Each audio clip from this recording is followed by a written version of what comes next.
Hey, everybody, welcome to another episode of the OIG Roundtable. We're almost all here. Jason is working on a client deliverable, so he is off for the day.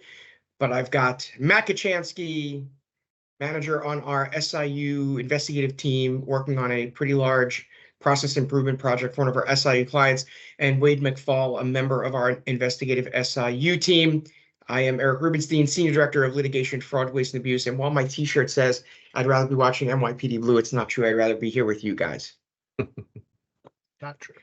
It is not true. So today I think we want to circle back and revisit some of the conversations that we have a lot that have to do with medical necessity from the investigative and the SIU perspective. And we want to talk about, some of the differences in the way medical necessity cases are worked and looked at, and some of the methodologies, but also just some of the mindset from an investigative and process improvement perspective.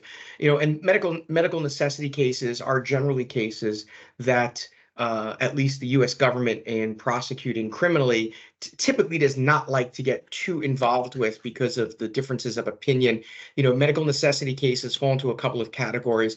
The things that providers do in which it is really straight out not medically necessary. My example I like to give is you go to the doctor because you have a sinus infection or a sore throat, and the doctor does an EKG. Where's the medical necessity for that EKG inherently built into what the foundation behind what you're there for?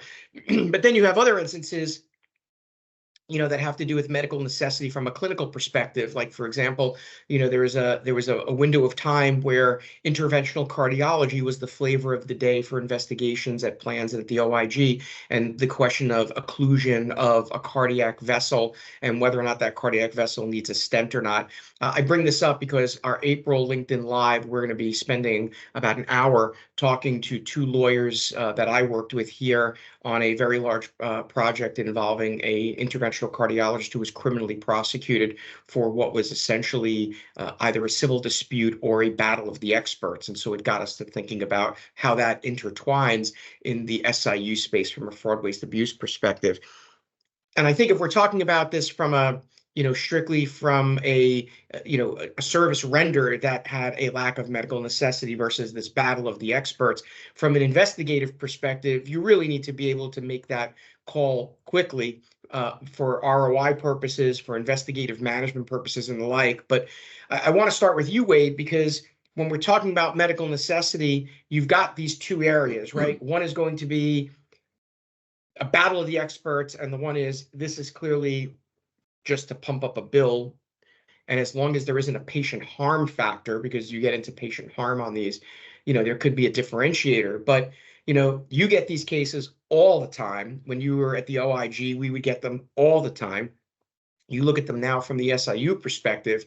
What are some of the things that you're looking at? And what are some of those considerations that you're taking into effect in making some of these decisions about, do we pursue it? Do we refer it to some other department, or do we just shut this down and say the juice isn't worth the squeeze? Well, I think generally if it comes down to an expert against expert, that like as you indicated, that's a really tough case. So like at the OIG especially in Los Angeles, and all the judicial districts are different.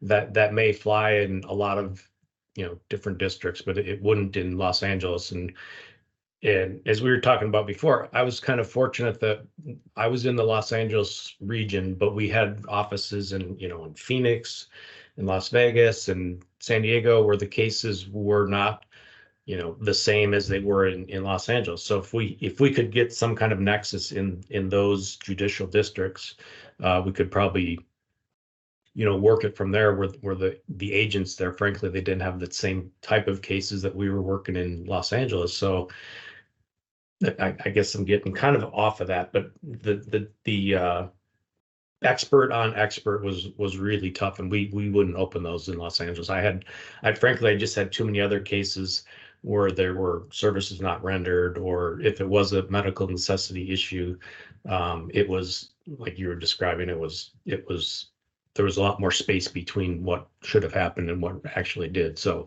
we didn't really work those.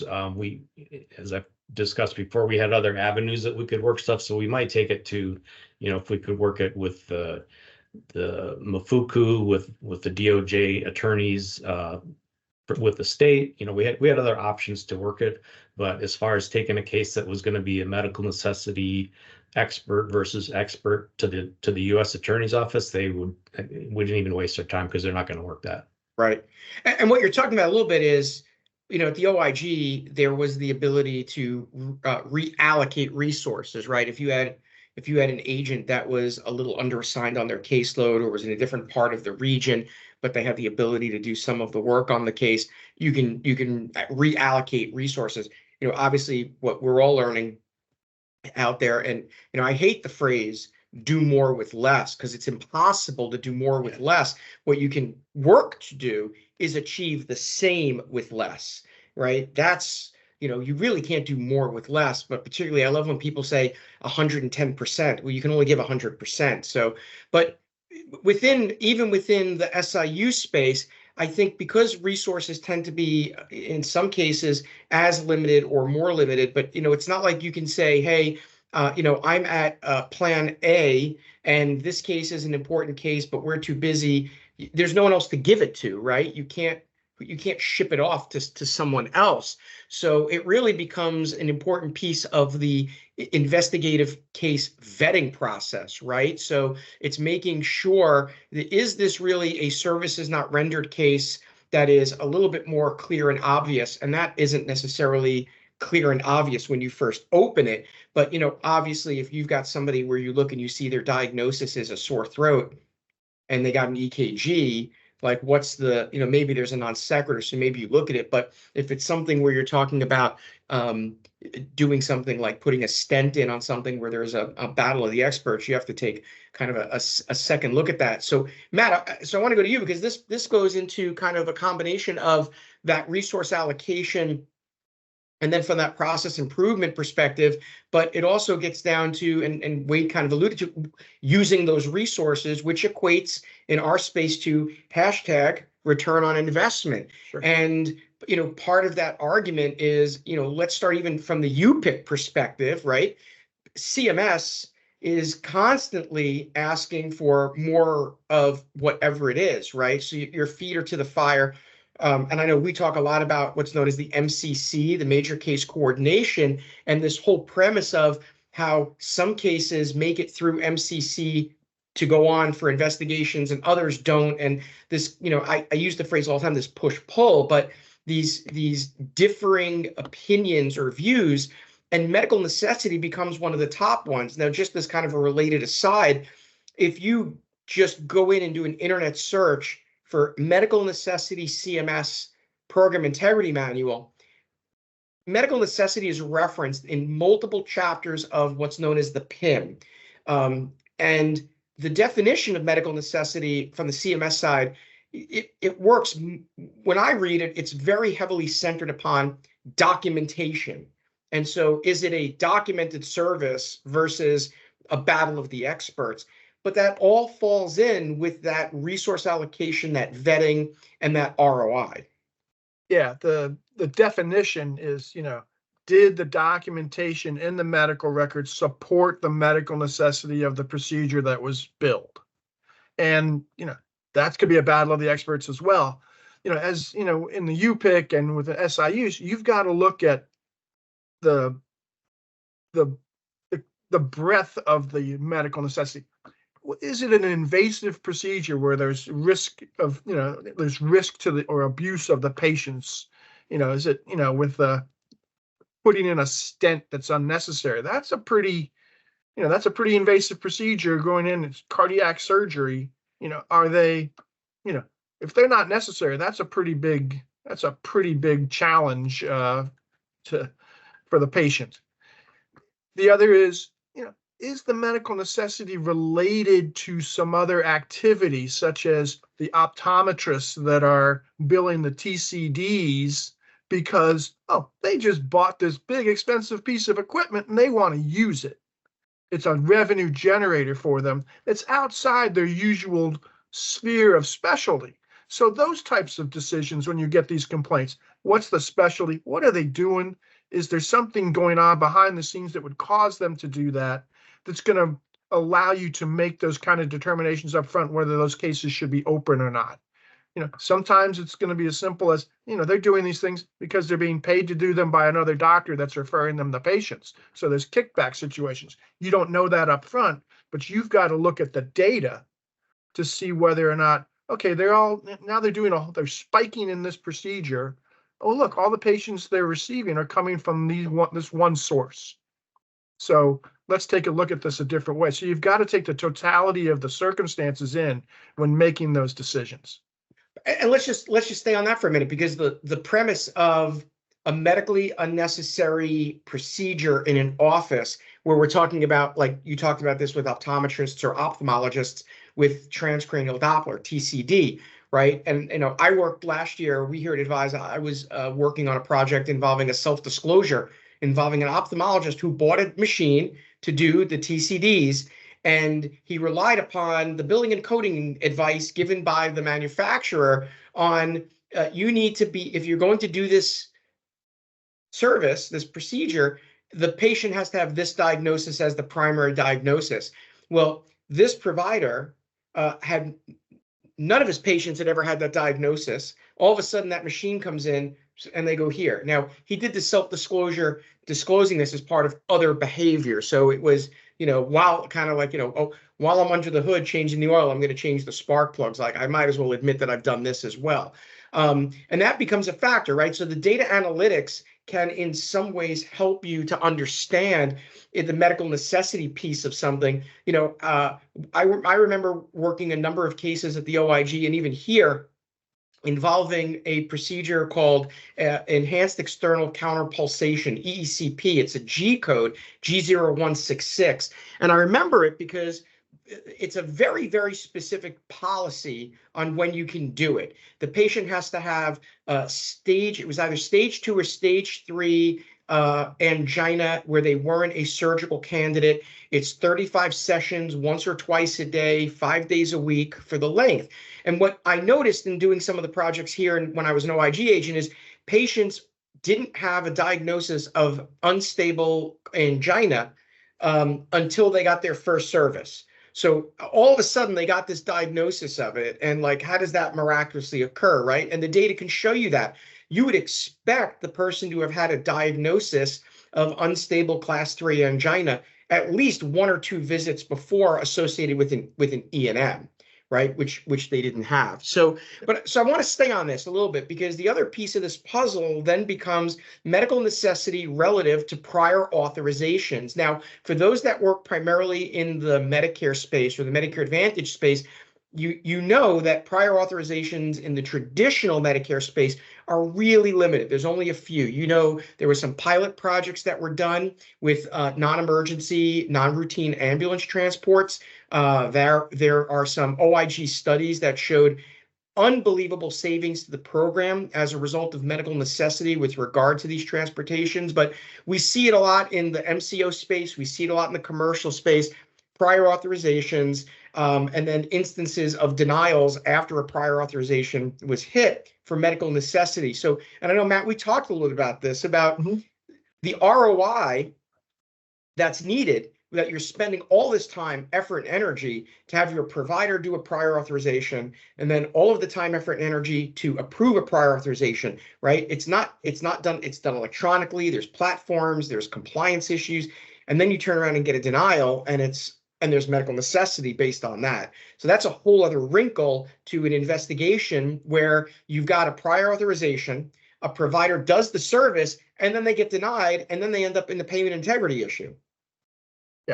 Yeah, and I've seen the full gamut of the prior authorization perspective, where some SIUs and some plans, they see prior authorization, they won't touch the case. Even if the data is showing them this stuff is just way over the top, like, well, they got prior auths in place, we're not going to touch it. To the prior authorization has absolutely no meaning whatsoever. It's based on whatever the provider told the plan at the time, so that could have been a falsehood. You don't know what process was in place to approve the prior authorization. Was it just a paperwork shuffle? Or did they actually look at medical records to determine if that patient needed the procedure or the equipment or not? So I think when you get a case that involves prior authorizations, you need to look at what happened behind the scenes in requesting that prior authorization and approving it before you make a determination on whether to move forward or not. Right. And we know that in a large sense from the payer side, payers will often say when you appeal, and I've seen this where providers get a denial and the provider then appeals the denial based upon the prior authorization, and the payer will say prior authorizations are not a guarantee of payment, it's a condition to seek payment. Right. Yeah. But it's certainly a piece of the puzzle. So Wade, I want to go, as we kind of run out of time, I want to get to you for the last word, because Matt brought up a really good point, which is that when you have an instance in which a provider has a prior authorization in place and then there's a denial, from an investigative perspective, you know, how do you look at a prior authorization? Does a prior authorization that results in a denial, you know, are you taking, you know, when you see that, does the fact that there's a prior authorization say, hey, maybe I'm not interested in looking at this case? Or maybe do you say, if there was a denial after that prior authorization, is there something, what was the nature of the denial? Why would a denial occur? From an investigative perspective, I think I'm torn about how to treat that, right? Because the payer's been alerted to the fact that there's going to be a claim for this item, service, or procedure that required prior authorization. And then you go and you get that prior authorization, and then lo and behold, you get a claim that's denied. And now you have this argument that goes on. From an investigative perspective, I'm torn about how I would treat a prior authorization. Yeah, and again, it goes back to which district you're in, because that's in Los Angeles, that's for sure not a criminal case. You're never going to, you know, the first thing you think of is trying to prove intent. You're not going to be able to do that if they have a prior authorization. They're acting kind of, at least their justification will be that they're acting on good faith. It was prior authorized, so that, you know, they're moving forward with that. You might be able to work it civilly, or even, you know, with a CMP or something like that. But as far as criminal, like in the Central District in California, it just wouldn't fly. So again, it goes back to having all these other cases that they will take. It's a matter of doing, again, like you said, doing less with more, that doesn't work, you know, or doing more with less doesn't cut it. So you have limited resources, you have more cases than you can work. So it becomes a matter of triaging them and saying, well, this one's not going to make the cut criminally for sure, Right. because I have all these other cases. So, you know, maybe civilly, but criminally it just wouldn't fly. Yeah, I think the prior authorization piece, thanks for bringing that up, Matt, because it really does throw a huge wrinkle in sort of the whole issue of the medical necessity. And you know, granted, if you've ever dealt with prior authorizations, it's essentially the provider calling the plan up and saying, hey, patient XYZ needs to have a colonoscopy. They're 53 years old. The guidelines say it, you get that prior authorization, right? And then later on, there's a denial. And so the argument could be, hey, we're authorizing, the prior authorization is to earmark the money. Should it be paid based upon facts we knew at the time? But, you know, are you given good facts? Are you given bad facts? Are you given no facts other than this patient is 53 years old? You know that payer because they're a member of your, you know, of your plan or what have you. So it really does throw an extra wrinkle in. So for those of you that are, you know, kind of struggling with this as well, take a read online of the CMS PIM. Take a look at how it's referenced multiple times, the importance of medical necessity. Clearly, you know, there are arguments you can make from even in a documentation perspective. You know, when we're talking about, for example, something like evaluation and management, E&Ms, where a documentation auditor might deny a claim at that level and say there was no medical necessity for that claim at that level. Now, it's important to understand that because it's not that an auditor is saying that there wasn't medical necessity for the E&M. The argument is that the documentation as written didn't justify the level of that service, item, or procedure. And there's a huge difference that you have to be able to understand that from a documentation perspective, because you see that a lot in the E&M space, the term medical necessity with E&Ms comes out. Meeting the requirement for a medical necessity for an E&M is you've shown up to the doctor for an office visit. You've met the criteria for medical necessity. You've gone to the doctor. It's really more about the level of that service. So there's a lot that goes with that. And I think it's an ongoing discussion. Again, in April, we're going to be spending a fair amount of time talking to two lawyers who worked on the criminalization of a medical necessity case involving stent placement. It's a very interesting tale. I think people will get a lot out of that. As always, guys, great to see you guys.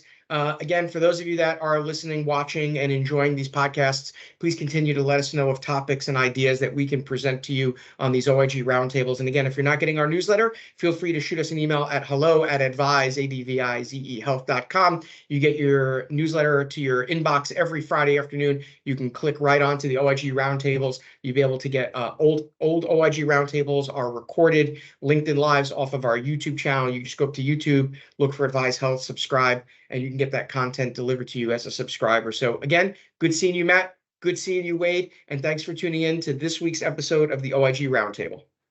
Thank you all. Thank you.